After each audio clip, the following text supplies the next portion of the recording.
सांगली तालुक्यातील कवठे महांकाळ तालुक्यातील अग्रणी धुळगाव येथे राबविण्यात येत असलेल्या अभ्यासाचा भोंगा या उपक्रमाची सांगलीचे जिल्हाधिकारी अशोक काकडे यांनी प्रत्यक्ष पाहणी केली।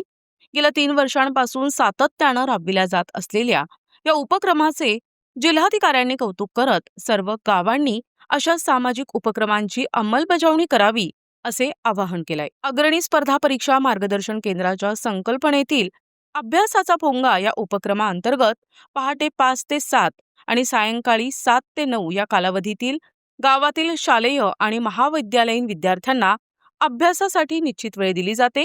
या वेळेत गावात सायरन भोंगा वाजविण्यात येतो आणि सर्व घरांमधील टीव्ही आणि मोबाईल बंद ठेवण्याचे पालन ग्रामस्थांकडून केलं जातं। उपक्रमामुळे विद्यार्थ्यांमध्ये अभ्यासाची नियमितता निर्माण होऊन शैक्षणिक गुणवत्तेत सकारात्मक बदल होण्यास मदत होईल असा विश्वास जिल्हाधिकारी अशोक काकडे यांनी यावेळी व्यक्त केला। तसेच विभागीय आयुक्त डॉक्टर चंद्रकांत पुलकुंडवार यांनीही व्हिडिओ कॉलद्वारे विद्यार्थ्यांशी संवाद साधला। आज कवठे महांकाळ तालुक्यातील अग्रणी धुळगाव या गावात मी आलो होतो। संध्याकाळी 6:30 पावणे 7ला आलो आणि मला आश्चर्याचा धक्का बसला। इथे बरोबर 7 वाजता एक भोंगा वाजतो आणि सगळी मुलं खेळत असतील कुठे असतील ते आपापलं जेवण उरकून संध्याकाळी 7 ते 9 या वेळेमध्ये आपली पाठ्यपुस्तकं उघडून अभ्यास करत असतात। आणि त्याचबरोबर जी 8वी 9वी 10वी आणि वरच्या वर्गाची जी मुलं आहेत ही सगळी मुलं ही साधारणतः सकाळी पहाटे 5 ते 7 या वेळेत सुद्धा अभ्यास करतात।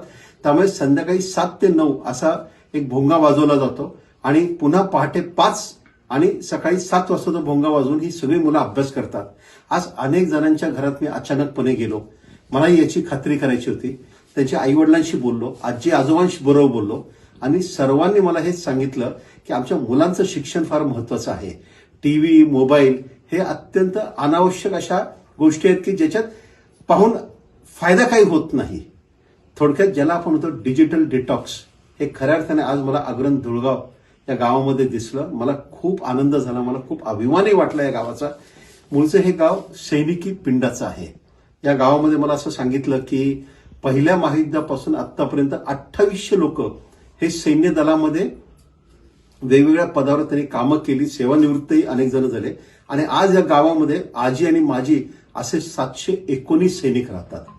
त्यांनी शिक्षणाचं व्रत घेतलं आणि ज्या निष्ठेने आपल्या देशाची सीमा सांभाळतात त्याच निष्ठेने आपल्या मुलांनी अभ्यास करावा आणि त्यांचं भविष्य घडवावं यासाठी एका अतिशय चांगल्या उपक्रमाला त्यांनी स्वेच्छेने हातभार लावलेला आहे। याच्यामध्ये मी या गावचे सरपंच शिवदास भोसलेजी आणि त्याचबरोबर त्यांचे ग्रामपंचायतचे सर्व सदस्य यांचे अभिनंदन करतो।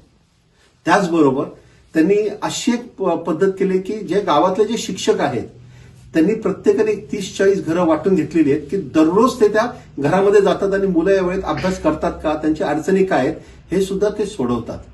त्याचबरोबर ते दर आठवड्यातून दर रविवारी मोबाईलवर एक लिंकवर ते एक पेपर पाठवतात आणि ती मुलं तो पेपर सोडवतात आणि मग त्यांना त्यांचं मूल्यांकन होतं। मला असं वाटतं की खऱ्या अर्थाने ज्याला आपण म्हणतो की आपण अनेक प्रकारचं पर्यटन पाहतो, काही धार्मिक पर्यटन असतं, काही ऐतिहासिक पर्यटन असतं, पण शैक्षणिक पर्यटन असलेलं हे पहिलं गाव मी पाहिलेलं आहे। त्यासाठी खऱ्या अर्थाने मी आपल्या सर्वांना आवाहन करतो की सांगली जिल्ह्यातील कवठे महांकाळ तालुक्यातील अग्रणी धुळगाव या गावाला येऊन आपणही अचानकपणे भेट द्यावी आणि याची सत्यता पाहावी। पुन्हा एकदा या सर्व ग्रामस्थांचं, सर्व शिक्षकांचं, सर्व आजी माजी सैनिकांचं मी आभार मानतो। त्यांनी अतिशय उत्तम उपक्रम राबवला आहे आणि ज्याला ते म्हणतात अभ्यासाचा भोंगा हा उपक्रम खऱ्या अर्थाने संपूर्ण सांगली जिल्ह्यामध्ये नव्हे तर या प्रतिनिधी राहुल वाडकर, NTV न्यूज मराठी, सांगली।